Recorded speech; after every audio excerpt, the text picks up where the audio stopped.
अध्याय 9 है, अवकल समीकरण है, प्रश्नावली 9.1। यहाँ से स्टार्ट करता हूँ। इससे पहले की वीडियोस में समाकलन पूरा एंड हो चुका है। जो भी डाउट हो क्वेश्चन सेंड कर सकते हो आप लोग और मैं उसका सलूशन दे दूँगा।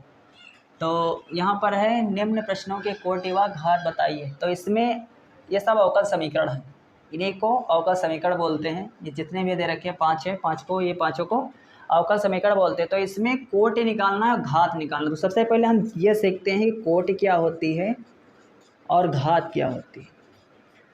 कोटि अधिकतम बार जिसका अवकलन होता है, अधिकतम बार अवकलन का पद, अधिकतम बार अवकलन का पद।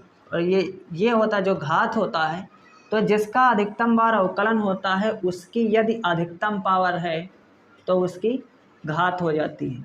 जैसे पहले क्वेश्चन में दे रखा d⁴ y/dx², और यहाँ पर है साइन y ट्रिपल कोटि है =0। यहाँ पर कोटि 4 है, यहाँ पर कोटि हम देखते हैं कि 4 है, और यहाँ पर कोटि देखते हैं 3 है, यहाँ पर 3 कोटि है और यहाँ पर 4 कोटि है।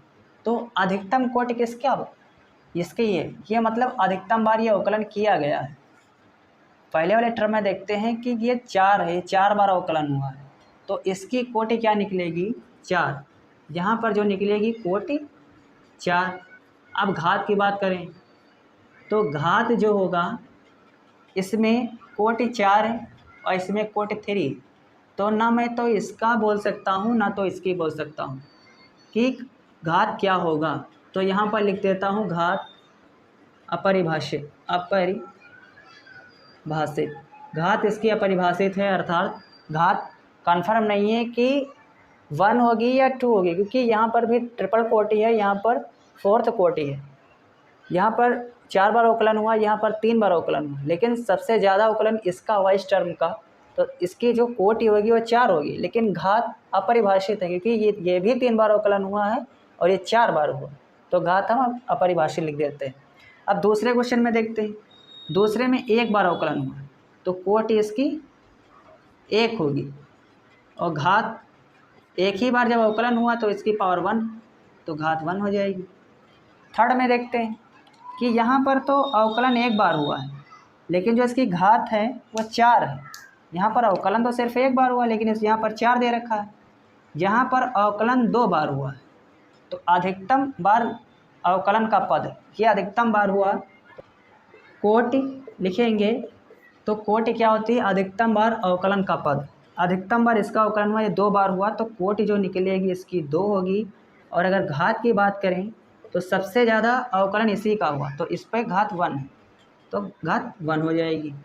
चौथे नंबर क्वेश्चन में देखता हूँ कि अवकलन यहाँ पर हुआ है 2 बार, इसका अवकलन 2 बार हुआ, यहाँ पर 1 बार है, तो सर्वाधिक अवकलन 2 बार हुआ, तो अर्थात अवकलन जितनी बार हुआ उतनी हो जाती है उसकी कोटि, मतलब 2।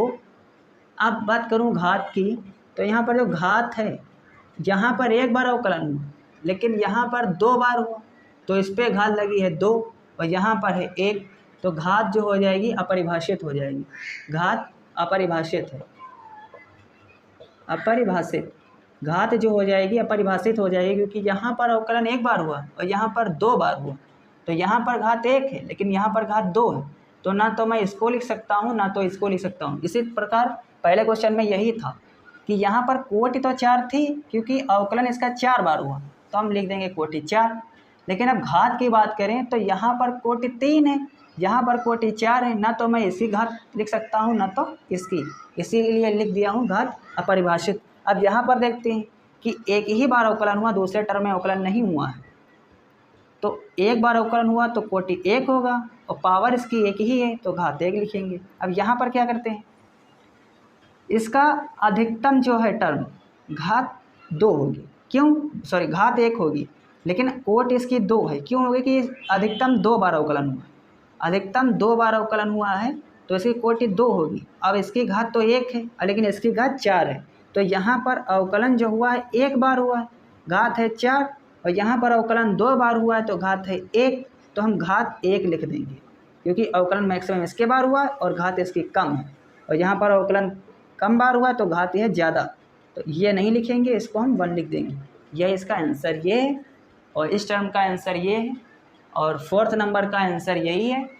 और 5 में बात करूँ, इधर अवकलन नहीं हुआ ना, तो इधर अवकलन हुआ, इसमें अवकलन जो हुआ 2 बार हुआ, तो हम लिख देंगे यहाँ पर कोटि जो होगी 2 होगी, क्योंकि 2 बार अवकलन हुआ। देखो कोटि हम वो लिखते हैं कि जी कि अधिकतम बार अवकलन का पद, मतलब जितने बार अवकलन हुआ है वो उसकी कोटि हो जाएगी। अब घात जो होती है अधिकतम बार अवकलन का जो पद होता है उसी की पावर जितनी कम होगी वो घात होगी। क्यों? क्योंकि यहाँ पर पावर 1 थी तो घात 1 हुई, यहाँ पर 4 है तो नहीं लिखेंगे क्योंकि अवकलन इसका एक ही बार हुआ है। अब यहाँ पर अवकलन 2 बार हुआ है तो कोटि 2 लिख देंगे और घात यहाँ पर कितनी होगी 1 होगी, क्योंकि इसके ऊपर कोई पावर नहीं। यह इसका आंसर। कोटि क्या होती है? कोटि, इसको एक बार मैं और समझा दूं, क्योंकि क्वेश्चन में मैं बता चुका हूं, लेकिन इसको अलग अलग करके बता देता हूं। कोटि क्या होती है और घात क्या होती है, कैसे हम एक क्वेश्चन में कोटि और घात को निर्धारित करके लिखेंगे कि इसकी कोटि कितनी है और इसकी घात कितनी है। तो हम क्या करेंगे, कोटि जो होता है तो इसमें इसका जो समझने के लिए मैं लिख देता हूँ कि जो कोटि होता है किसी पद का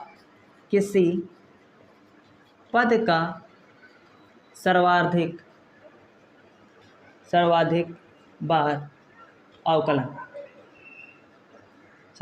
अवकलन, तो ये इसको हम कोटि लिखते हैं। जैसे एग्जांपल ले लूँ यहाँ पर, जैसे दे रखा हो dy/dx, इसकी जो होगी कोटि 1 होगी क्योंकि अवकलन 1 बार हुआ है। अगर मैं लिखूँ d²y/dx², ये अवकलन 2 बार हुआ है तो इसकी कोटि हो जाएगी 2। ये हो गई कोटि। अब बात करता हूँ घात की। तो घात क्या होता है, यदि दे रखा हो d²y/dx² और फिर दे रखा हो dy/dx = 0, एग्जाम्पल के रूप में, तो यहाँ पर अवकलन जो हुआ है, यहाँ पर कुछ पावर लगा देता हूँ, यहाँ पर 2 और यहाँ पर 1, ठीक है। अब यहाँ अवकलन हुआ है 2 बार और यहाँ पर अवकलन हुआ है 1 बार। तो सबसे पहले तो हम निर्धारित करेंगे कोटि क्या है। कोटि तो 2 हो जाएगी क्योंकि अवकलन इसका 2 बार हुआ है, 2 बार अवकलन हुआ है, यहाँ पर 2 बार अवकलन, यहाँ पर 2 बार अवकलन हुआ है तो इसकी कोटि तो निर्धारित हो गई 2 है। लेकिन अब हम घात की बात करें तो यहाँ पर देखते हैं घात है 2, लेकिन अवकलन यहाँ पर 1 बार हुआ है, अवकलन 1 बार हुआ है तो यहाँ पर है घात 2, लेकिन यहाँ पर अवकलन 2 बार हुआ है तो यहाँ पर है घात 1। तो जिस स्टेप का अवकलन सर्वाधिक बार हो और घात में क्या लिखते हैं, और घात कम हो, घात कम हो, तो ये हो जाएगा घात और ये हो जाएगी कोटि। तो यहाँ पर घात लिखेंगे 1 और यहाँ पर कोटि हो जाएगी 2। क्यों? क्योंकि यहाँ पर 2 बार अवकलन हुआ तो कोटि हो जाएगी 2, लेकिन यहाँ पर पावर है इसकी, मतलब 1 बार अवकलन हुआ तो 2 है और यहाँ पर 2 बार अवकलन हुआ तो पावर 1 है। तो मैक्सिमम बार जिसका अवकलन होगा और उसकी यदि पावर कम है तो वही उसकी घात बन जाती है।